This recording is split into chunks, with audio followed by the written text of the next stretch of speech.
Wassalamu ala Rasulillah wa ala alihi wa sahbihi wa mawalah amma ba'd. Kaum muslimin dan kaum muslimat, a'azani Allah wa iyyakum jami'an.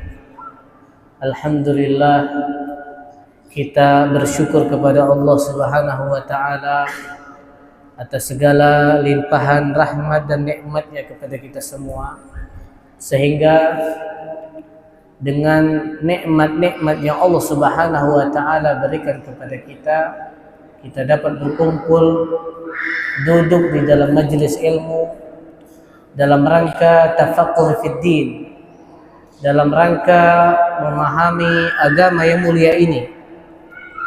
Karena di antara tanda kebaikan seorang hamba adalah Allah Subhanahu wa taala memahamkan terhadap dirinya tentang agama yang mulia ini. Nabi sallallahu alaihi wasallam bersabda, "May yuridillahu bihi khairan yufaqqihhu fid din." Barang siapa yang Allah inginkan kebaikan terhadap dirinya, maka Allah akan pahamkan agama kepada dirinya. Kemudian salawat beserta salam semoga senantiasa tetap tercurahkan kepada baginda Muhammad sallallahu alaihi wasallam, kepada para keluarganya, kepada para sahabat-sahabatnya, dan kepada seluruh umatnya yang senantiasa meneladani, mencontoh sunnah-sunnah beliau dan bersabar dan terhadap cobaan yang dimana apabila seorang hamba menjalankan sunnah Nabi sallallahu alaihi wasallam, maka di sana ada celaan, ada cobaan, dan dia berusaha bersabar di atasnya. Kaum muslimin dan kaum muslimat, a'azani Allah wa iyyakum jami'an. Kita masih di dalam pembahasan tentang menjenguk orang sakit. Kita sampai pada bab 187. Babun ma yaquluhu man ayisa min hayatihi. Bab yang menjelaskan tentang apa yang kita baca atau doa apa yang kita baca tatkala kita berputus asa dari kehidupan ini. Artinya apa? Tatkala menjelang sakaratul maut, tatkala jelas bagi kita tanda-tanda kematian, tatkala jelas tanda-tanda berpisahnya kita dengan dunia yang fana ini, maka doa apa yang harus kita baca? Maka di dalam bab ini mu'allif rahimahullah menukilkan dua hadis. An Aisyah radhiyallahu ta'ala anha qalat, sami'tu an-nabiyya sallallahu alaihi wasallam wa huwa mustanidun ilayya yaqul. Dari Aisyah radhiyallahu ta'ala anha berkata, aku mendengar Nabi sallallahu alaihi wasallam sedangkan Nabi sedang bersandar kepadaku dan berkata, ini Nabi tatkala menjelang kematian beliau. Nabi berdoa, Allahumma ighfirli warhamni wa alhiqni birrafiqil a'la, muttafaqun alaih. Apa yang Nabi baca? Allahumma firli, ya Allah ampunilah dosaku, warhamni, dan rahmatilah aku atau sayangilah aku, wa alhiqni birrafiqil a'la, dan antarkan aku atau kumpulkan aku birrafiqil a'la. Rafiqil a'la, Syekh Utsaimin menjelaskan, mereka ini adalah para anbiya, para nabi. Mereka ini para syuhada, orang-orang yang mati syahid, para solihun, ya, orang-orang soleh, dan wasiddiqin, dan orang-orang yang jujur di dalam keimanannya. Lihat doa Nabi sallallahu alaihi wasallam tatkala kematian hendak menjemput beliau. Beliau membaca doa Allahumma firli. Sedangkan apa Nabi sallallahu alaihi wasallam itu dosanya telah diampuni yang lalu maupun yang akan datang. Begitulah seorang hamba senantiasa meminta ampunan dari Allah Subhanahu wa taala sampai pun menjelang kematian. Semoga Allah memberikan kita taufik dan hidayahnya tatkala ajal hendak menjemput kita, kita masih bisa menyebutkan kalimat-kalimat baik, kalimat-kalimat yang mengandung doa agar Allah Subhanahu wa taala mewafatkan kita dalam keadaan husnul khatimah. Allahumma firli warhamni, kasihanilah aku, rahmatilah aku. Kenapa? Karena kematian itu ada rasa sakitnya, ada kepayahan di sana. Karena kita minta kasih sayang Allah tatkala Allah hendak mencabut nyawa kita. Wa alhiqni birrafiqil a'la, dan kumpulkanlah aku, antarkanlah aku berkumpul dengan orang-orang yang engkau ridhai seperti para nabi, para syuhada, para siddiqin, dan orang-orang saleh. Kemudian hadis yang kedua, wa naha radhiyallahu ta'ala qalat, dari Aisyah radhiyallahu ta'ala anha berkata, raaitu Rasulullah sallallahu alaihi wasallam wa huwa bil mauti. Aku melihat, bayangkan ini istri melihat suami tatkala sakaratul maut, menjelang detik-detik wafatnya Nabi sallallahu alaihi wasallam, orang yang paling dekat dengan Nabi sallallahu alaihi wasallam, wa huwa bil maut, dan Nabi mendekati ajalnya. Indahu qadahun, di sisi Nabi itu ada wadah, ya, atau bejana, wadah.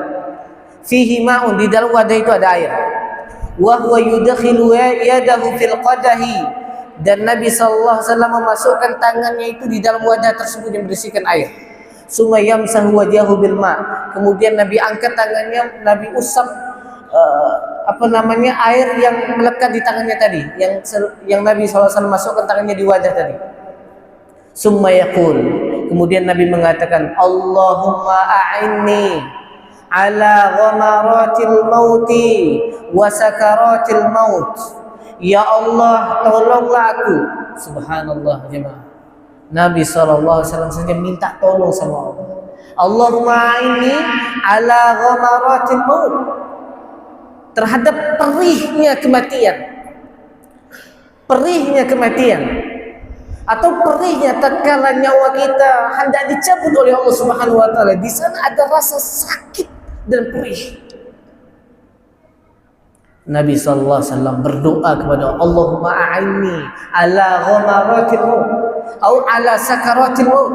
Ya Allah, tolonglah aku tatkala sakaratul maut. Ya. Kenapa jemaah? Karena Nabi sallallahu alaihi wasallam mengatakan, la ilaha illallah innalil mauti sakarat. Tidak ada ilah yang berhak disembah selain Allah, sesungguhnya kematian itu memiliki rasa sakit. Karenanya ini dua doa yang hendaknya kita hafal. Doa ini pendek, Allahumma a'inni ala sakaratil maut, atau Allahumma a'inni ala ghamaratil maut, atau Allahumma firli warhamni wa alhiqni minas sholihin wa alhiqni birrafiqil a'la. Ini diantara doa-doa tatkala memang sudah jelas tanda-tanda kematian itu hendak menghampiri kita. Karena jemaah, kita nggak tahu apakah kita ini mati dalam keadaan mudah atau susah. Apakah kita meninggal dunia nanti ini dalam keadaan bisa menyebut la ilaha illallah atau tidak. Itu tergantung bagaimana kita menjalani kehidupan ini. Kematian seseorang itu, ya, itu ditentukan bagaimana dia menjalani kehidupan ini. Kalaulah dia membiasakan diri di atas ketaatan kepada Allah, biasa berzikir, biasa menyebut kalimat la ilaha illallah, biasa membaca Al-Quran, maka di akhir hayatnya dimudahkan untuk mengucapkan kalimat-kalimat yang telah kita biasakan di dunia ini, di dalam menjalani kehidupan ini. Allah biasa. Ada orang hendak meninggal, dia baca Al-Quran. Dia baca Al-Quran. Ada orang yang hendak meninggal, dia bisa mengucapkan kalimat la ilaha illallah. Ya. Kalau kita menjalani kehidupan ini penuh dengan maksiat, penuh dengan kebiasaan-kebiasaan buruk, maka di akhir hayat kita sulit untuk mengucapkan kalimat la ilaha illallah atau kalimat-kalimat semisalnya, kalimat-kalimat yang indah untuk menutup kematian kita. Ya, ada orang ditalqin ucapkan kalimat la ilaha illallah bisa ngangak saja, dan Anda melihat dia hanya bisa mengangkat saja, tidak bisa mengucap apa-apa. Ada orang yang diterapkan kalimat la ilaha illallah, dia tersinggung, dia marah. Apa ini? Ada juga di akhir hayat seseorang hanya bisa menyebut kalau main game itu kalau menang apa? Tulisannya kalau main game kalau menang win, winner. Itu dia mengucapkan kalimat itu karena memang hidupnya game. Allah tutup dengan kebiasaannya jemaah. Maka kita ini aneh, kita minta mati dalam keadaan baik, tapi kita tidak membiasakan hal yang baik-baik untuk kehidupan kita. Karenanya dua hadis ini, dua doa ini cukup mengajarkan kita, hendaknya kita ini senantiasa memohon ampun kepada Allah, terlebih pada menjelang kematian. Dan antum hafalkan ini. Allahumma firli warhamni wa alhiqni birrafiqil a'la. Kita minta dikumpulkan dengan para nabi, minta dikumpulkan dengan orang-orang yang mati syahid, minta dikumpulkan dengan orang-orang soleh, orang-orang yang jujur dalam keimanan, minta sama Allah. Kemudian minta tolong sama Allah untuk menghadapi sakaratul maut. Ada orang mungkin meninggal Pak bisa senyum. Bisa senyum dia. Ada orang meninggal dengan susah payahnya, dan itu dia tersiksa dengan sakaratul maut. Antum kira orang yang lambat matinya jadi tidak tersiksa? Wallahi tersiksa. Demi Allah dia tersiksa dengan sakarat.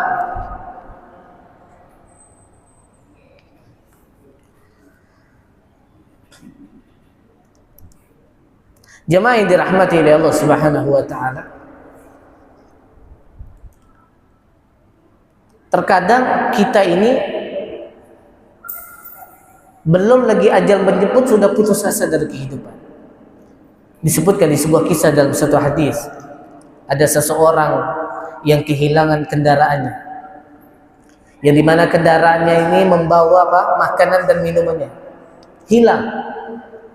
Apa yang dan dia berada di padang pasir, padang yang sangat luas. Apa yang dia katakan? Kemudian dia dijelaskan dalam hadis, fattaja'a tahta syajaratin yantazirul maut. Dia berbaring di bawah pohon sambil menanti kematian. Kenapa? Karena dia tidak memiliki makanan untuk dimakan. Dia tidak memiliki minuman untuk diminum. Kenapa? Karena semua perbekalan dia dibawa atau disimpan di atas kendaraannya onta, kemudian ontanya kabur. Dalam kondisi seperti ini dia putus asa jemaah. Dia hanya bisa berbaring di bawah pohon, kemudian dia sambil menanti kematian.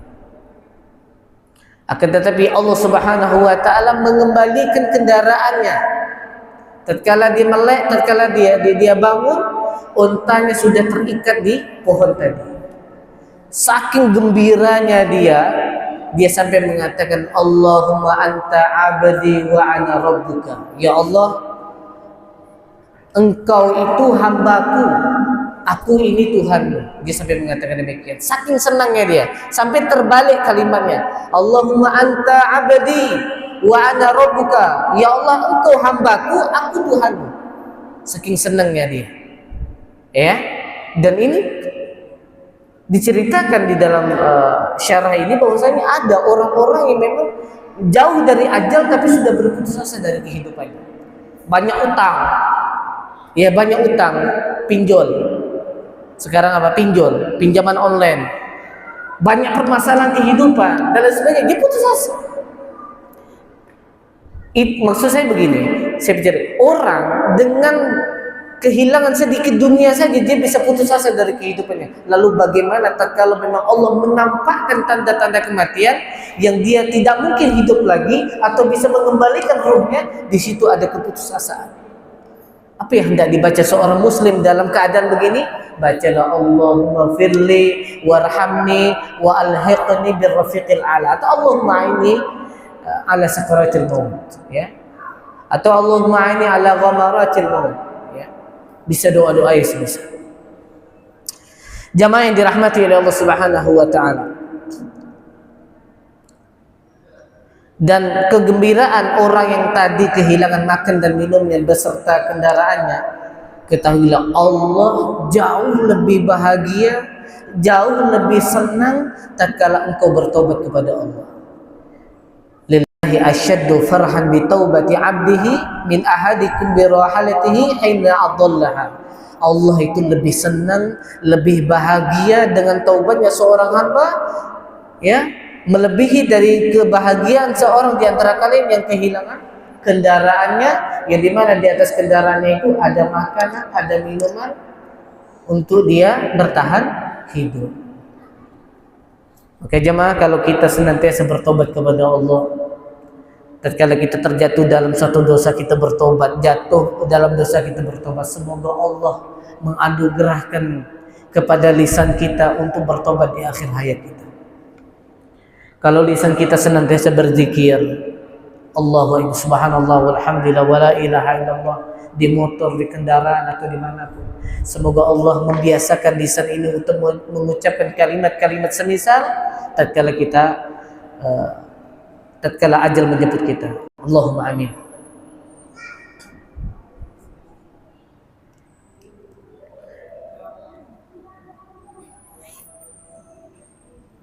Jamaah yang dirahmati oleh Allah Subhanahu wa taala, kemudian kita lanjut pada bab selanjutnya, yaitu 148. Itu sedikit, hanya 2 hadis saja dalam satu bab itu disebutkan oleh Al-Imam An-Nawawi rahimahullah. Mudah-mudahan kita bisa hafalkan. Bisa nggak bahasa Indonesia? Bisa. Ya Allah, ampunilah dosaku, ya Allah, mudahkanlah kematianku. Bisa. Ya. Tidak diwajibkan untuk berbahasa Arab, hanya saja doa dari Nabi itu doa terbaik. Boleh kita pakai bahasa Indonesia, boleh, bahasa ulu boleh. Tetapi doa yang diajarkan Nabi adalah doa terbaik, terkomplit, terlengkap artinya, terjemahannya lengkap. Dengan satu kalimat, wa alhiqni birrafiqil a'la, dan kumpulkan aku dengan rafiqil a'la, itu sudah termasuk orang soleh, di situ sudah ada para nabi, di situ ada orang mati syahid. Satu kalimat bisa 4 golongan kita dikumpulkan. Coba kalau bahasa Indonesia, minta satu-satu, ya Allah kumpulkan aku dengan para nabi, kumpulkan aku dengan para lama, kematian udah dulu ajal menjemput kita. Saya katakan sekali lagi, doa pakai bahasa apapun diperbolehkan, tetapi doa yang diajarkan Nabi adalah doa yang terbaik dan terkomplit. Maka berusaha kita untuk hafalkan. Apalagi doa itu doa yang pendek.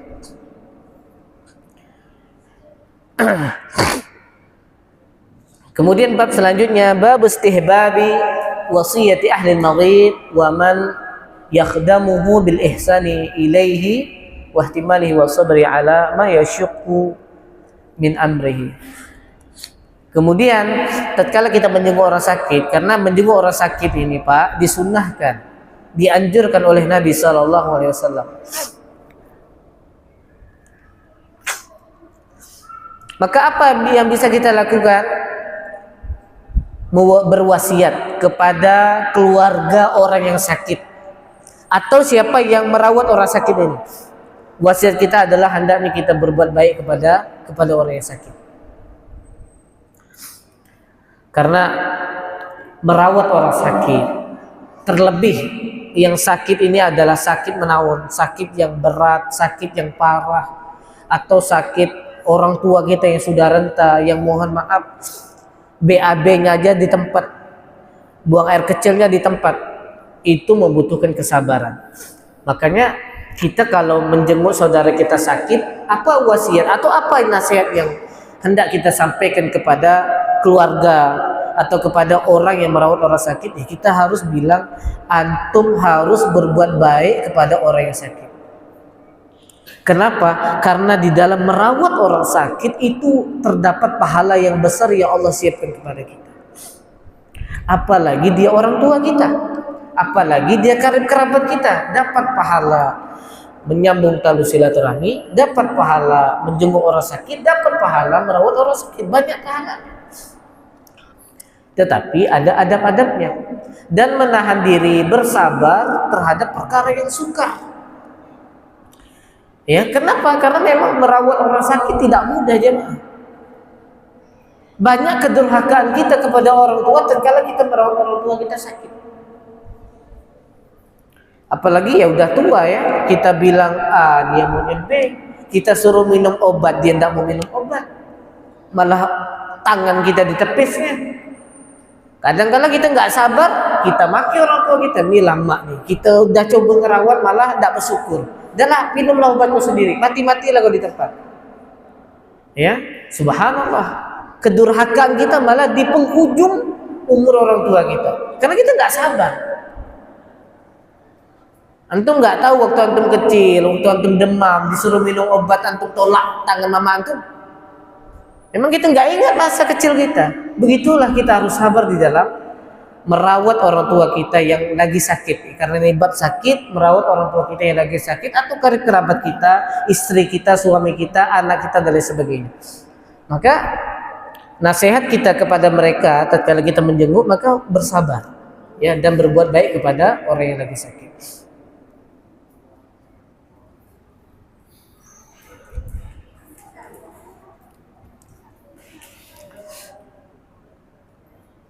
Baik. Di dalam merawat orang sakit, di sana ada pahala. Di sana ada pahala yang besar yang Allah Subhanahu wa taala siapkan. Tetapi pahala kita bisa hilang, bisa luput daripada kita tatkala kita nggak bisa berbuat baik kepada orang yang sakit. Seperti contoh, mohon maaf ya, kalau yang sakit ini masih muda mungkin. Tetapi kalau yang sakit ini sudah lanjut usia, itu membutuhkan kesabaran yang ekstra. Makanya disebutkan dalam Al-Quran, kalau engkau dapatkan salah satu atau kedua-duanya dalam lanjut usia, di dalam pemeliharaanmu, fala taqul lahum uff. Kau jangan katakan ah. Kenapa wasiat Allah itu kepada anak-anaknya itu pada saat orang tua di usia tua? Kenapa nggak muda? Kalau masih muda, jarang orang tua kita tuh aneh-aneh. Jarang yang aneh-aneh. Bahkan orang tua nggak butuh kita untuk merawatnya. Dia masih segar bugar, dia masih bisa merawatnya diri sendiri. Tapi tatkala orang tua kita sudah tua, sakit-sakitan, stroke atau lain-lainnya, itu membutuhkan kesabaran yang ekstra. Kalau tidak, angus pahala kita. Karena memang dalam kondisi capek, lelah itu kadang-kadang mulut itu mudah mengumpat biasanya, mudah mencela biasanya. Maka kata Allah, fala taqul lahum uff. Kau jangan katakan ah. Sekalipun orang tua kita gila, jangan kau katakan ah. Butuh kesabaran memang. Tidak semua orang juga dianugerahkan kesabaran, tetapi siapa saja yang menginginkan pahala di dalam merawat orang yang sakit, hendaknya dia menahan diri, menahan lisan, dan bersabar.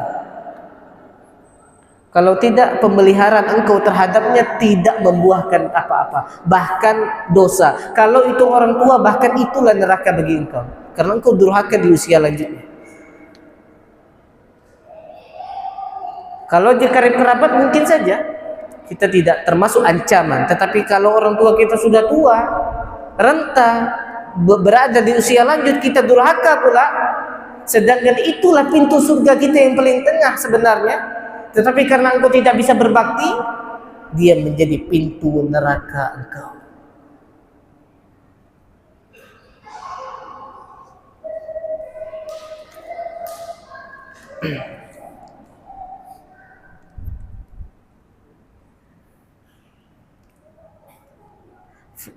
Falyasbir al-insan ala hadza wal yahtasib al-ajra min Allah subhanahu wa ta'ala fa innahu yusabu ala ihsanihi li hadzal maut. Maka hendaknya seseorang itu bersabar dan mengharap pahala, maka dia akan diberi pahala terhadap kebaikannya kepada orang yang sakit ini, wa yusabu ala tahammulihi al-masyaqqah minhu wal adza, dan dia juga diberikan pahala karena menahan diri ya terhadap lelahnya, capeknya dia, atau terhadap gangguan dari orang yang sakit tadi. Ya, orang yang sakit ini kadang-kala bisa aja dia mukul kita misalnya. Bisa saja dia menyakiti kita dengan perkataannya misalnya. Aku tidak butuh dengan obat kau, kan bisa saja. dia menyakiti perasaan kita dengan perkataannya, dengan perbuatannya. Maka kalau kita mampu bersabar, maka di sana ada pahala yang besar yang Allah Subhanahu wa taala akan berikan kepada kita.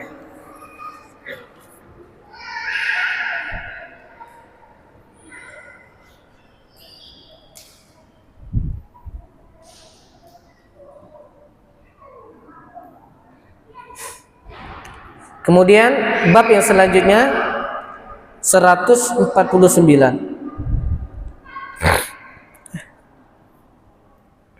Babu jawazi qaulil marid ana waja'un au syadidul waja' au mau'ud wa nahwi zalik.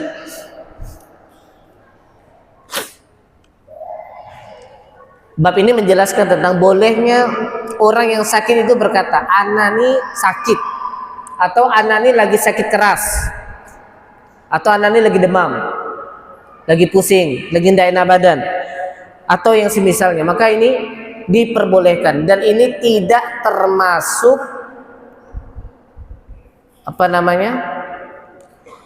ishtaka, mengeluh, dan ini tidak termasuk dalam kalimat-kalimat mengeluh. Kadang orang ditanya, "Antum sakit?" Enggak.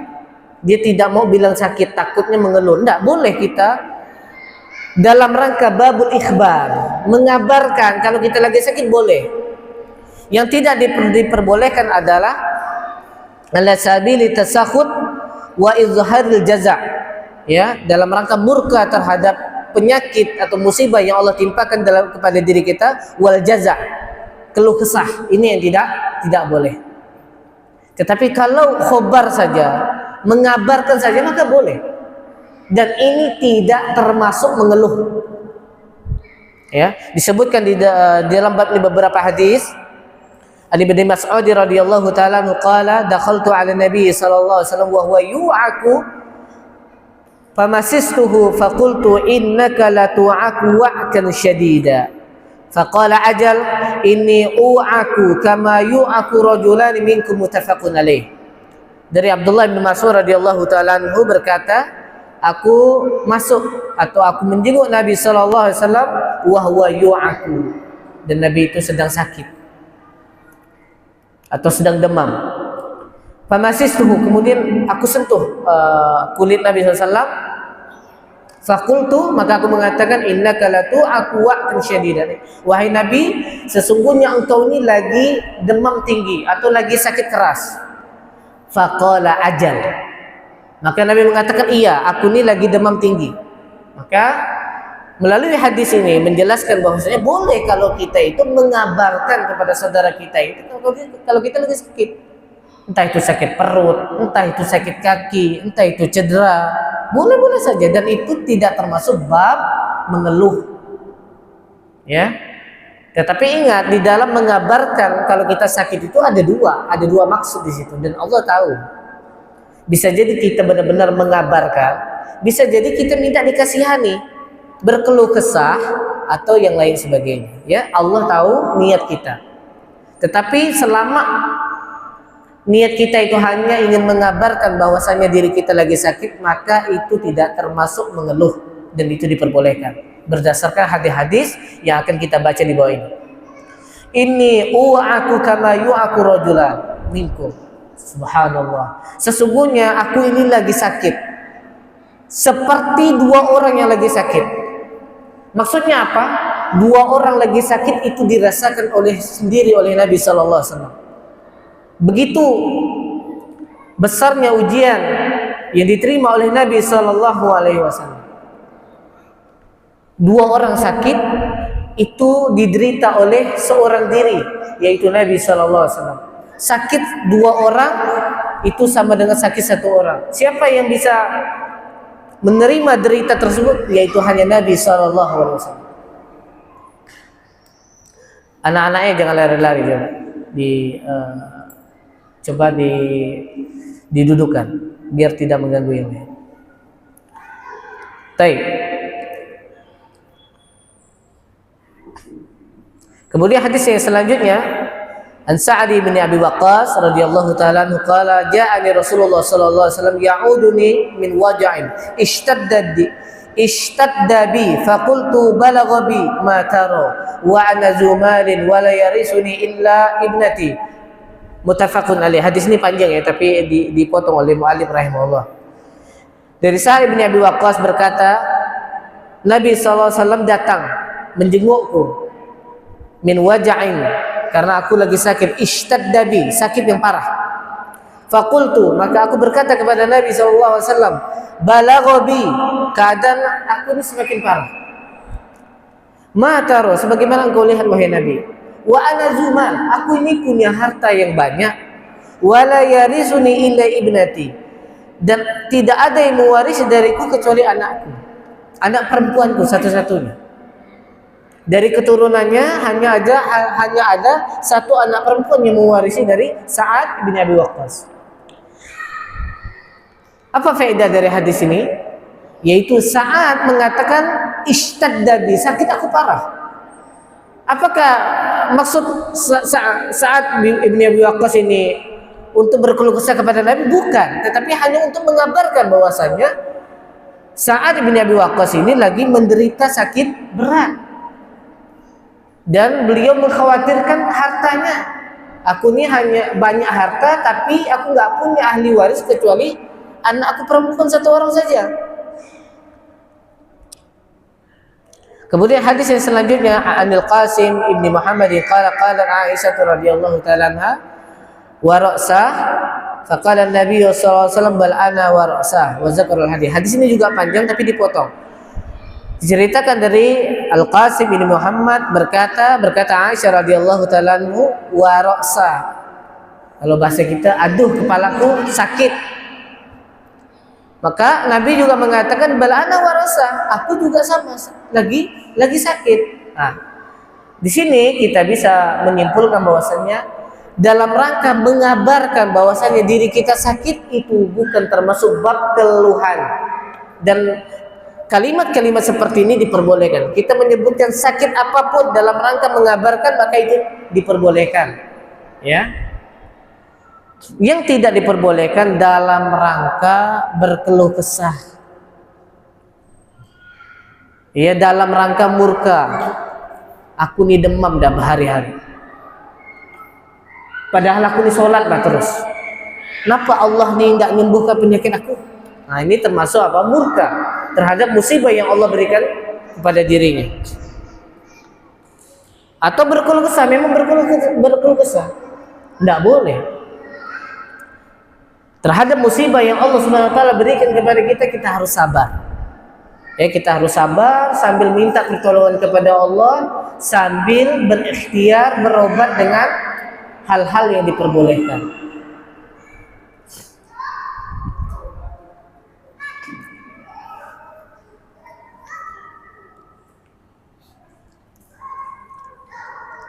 Hadis yang barusan kita baca bahwasanya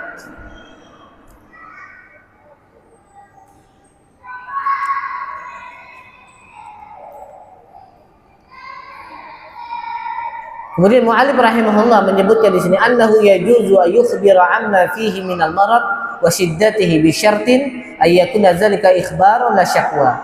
Bolehnya kita mengabarkan terhadap penyakit kita atau kerasnya sakit kita dengan syarat ini dalam rangka mengabarkan, bukan untuk berkeluh kesah.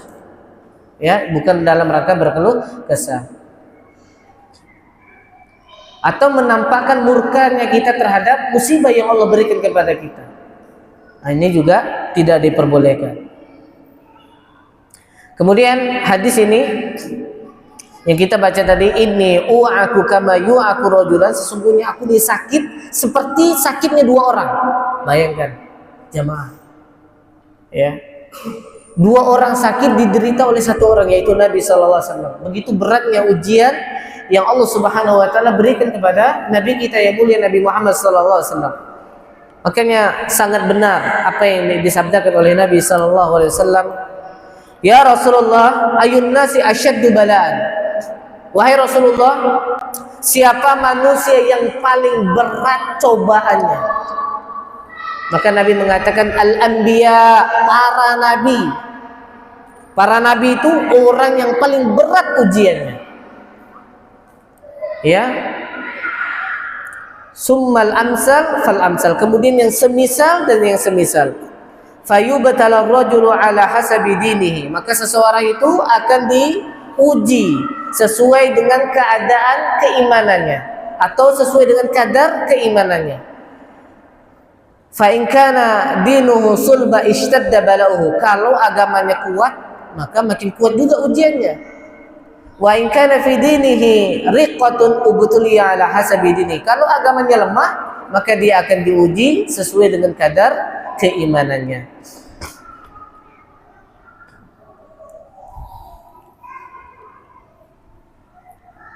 Tapi siapa saja yang bisa bersabar terhadap musibah, terhadap sakit yang Allah berikan kepada dia, maka dia akan memperoleh kebaikan yang begitu banyak, kemudian diangkat derajatnya, kemudian dihapuskan dosa-dosanya dan lain sebagainya. Tapi dengan syarat tadi apa jemaah? Kita harus bersabar terhadap penyakit yang kita derita. Jangan sampai kita menyalahkan Allah.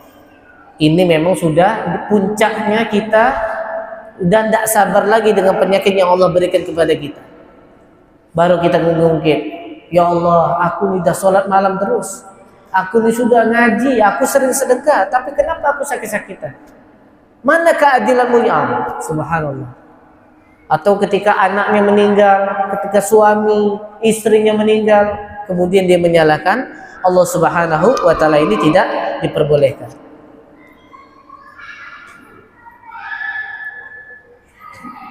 Syekh Utsaimin rahimahullah menjelaskan tentang ujian yang diterima Nabi. Nabi itu kalau sekali sakit seperti dua orang yang lagi sakit. Wa sabara sallallahu alaihi wasallam an maksiatillah. Nabi itu bersabar terhadap maksiat-maksiat kepada Allah. Fakana akhsyan nas. Nabi itu manusia yang paling takut kepada Allah, wa atqahum lahu, dan yang paling bertakwa kepada Allah Subhanahu wa taala. Wa sabaru ala aqdarillah. Dan Nabi SAW itu adalah manusia yang bersabar terhadap takdir-takdir Allah Subhanahu wa taala. Fakam uziya fil jihad. Berapa banyak Nabi itu disakiti tatkala berjihad. Disakiti oleh keluarganya sendiri, disakiti oleh musuh-musuhnya. Fi sabilillah wa fi ghairi zalik, di jalan Allah Subhanahu wa taala atau pada jalan yang lainnya.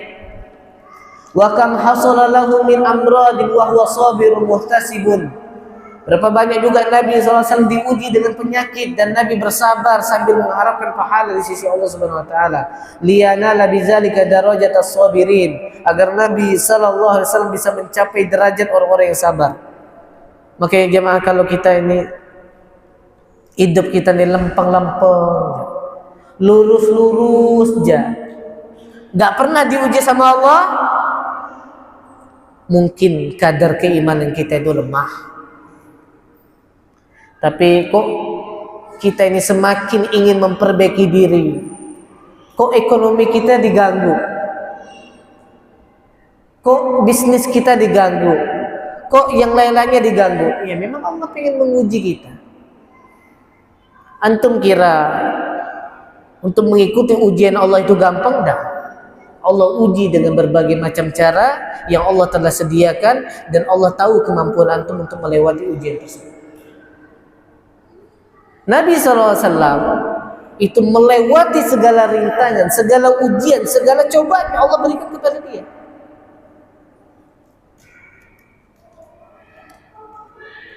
Falana fihi uswatun, maka bagi kita itu Nabi itu adalah contoh bagi kita. Fal insanu yajibu alaihi yasbir ala aqdarillahi mu'limah. Manusia wajib bersabar terhadap takdir-takdir Allah yang buruk. Mungkin kalau takdir-takdir yang baik kita bisa senang, bersyukur kepada Allah. Tapi takdir-takdir yang buruk belum tentu semua orang bisa bersabar. Maka kita harus bersabar. Kita ditakdirkan miskin, kita ditakdirkan kerjaan kita ini diganggu dan lain sebagainya, bisnis kita diganggu. Sabar. Karena dunia ini bukan tempat selamanya kita berdiam di sini. Kama sabara ar-rasul sallallahu alaihi wasallam yasbiru wa yahtasibu wa ya'lamu annahu ma min syai'in yusibuhu illa kafara Allah bihi anhu khati'ah. Sebagaimana bersabarnya Nabi SAW dan mengharapkan pahala, dan Nabi mengetahui tidak ada sesuatu musibah yang Allah timpakan kepada dirinya kecuali Allah mengampunkan dosa-dosanya. Ya, hatta syaukati yusyakuha, sampai pun duri yang menusuk di tangan kita, di kaki kita, Allah akan mengampunkan dosa-dosa kita. Disebutkan di dalam hadis Nabi SAW bersabda, "Idza aradallahu bi'abdihi al-khaira ajjalahu al-uqubah." Jika Allah menginginkan kepada hambanya berupa kebaikan, maka Allah segerakan hukuman. Jadi mungkin Allah kasih kita penyakit, itu hukuman buat dosa-dosa kita. Allah coba harta kita, mungkin itu coba hukuman buat dosa-dosa kita yang lalu. Wa iza aradallahu bi'abdihi syarra. Tapi kalau Allah menginginkan keburukan bagi seorang hamba, amsaka anhu bidzanbihi hatta yuwafiya bihi yaumil qiyamah. Ya. Allah tahan darinya atas perbuatan dosanya sampai dihitung gelap pada hari kiamat. Jadi kalau kita kena musibah, kena sakit, maka katakan semoga Allah menggantikan dari penyakit ini yang lebih baik. Ya Allah, aku bersabar kepada Engkau terhadap penyakit ini. Insya Allah Allah akan menghapuskan dosa-dosa kita, mengangkat derajat kita, dan lain sebagainya dari keutamaan-keutamaan sakit. Habis. Sampai 50 saja. Tapi karena waktunya telah berakhir, insya Allah kita akan lanjutkan pada pekan depan insya Allah. Kita tutup dengan doa kafaratul majlis. Subhanallahumma wa bihamdika asyhadu an la ilaha illa anta astaghfiruka wa atubu ilaik. Assalamualaikum warahmatullahi wabarakatuh.